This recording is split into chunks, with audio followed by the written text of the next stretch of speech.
раиси амонатбонк алиҷон салимзода сабаби пеш аз муҳлат қатъ шудани иқдоми қарз таҳти унвони орзуҳои соли навиро шарҳ дод. чунки шумо қайд кардед, мо дар арафаи соли нав иқдоми орзуҳои қарзи орзуҳои соли навиро роҳандозӣ намудем ва бонк барои пеш аз роҳандозӣ намудани дилхо маҳсулоти қарзӣ аввал маблағи муайянро ба нақша мегирад ки пешкаши мизоҷони худ гардонад ва ин иқдоми мазкур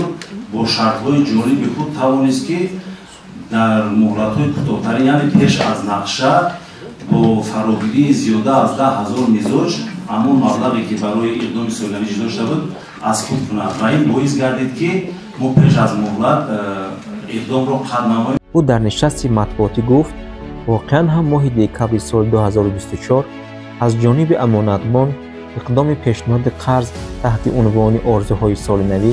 бо 16% солона роҳандозӣ гардида буд ва бояд ин иқдоми бонк то охири моҳи январи соли 2025 идома мекард, аммо дар охири моҳи декабри соли 2024 пешниҳоди қарз ба мизоҷон манъ шуд, яъне ҳамагӣ як моҳ ин ташаббуси бонк идома ёфт. ҳамчунин дар нишасти матбуотӣ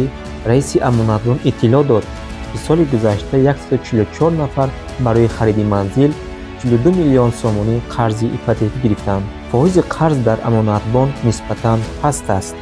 бинобар ин мардум барои гирифтани қарз ба амонатбонк зиёд муроҷиат менамоянд, таъкид гардид дар нишасти матбуотӣ.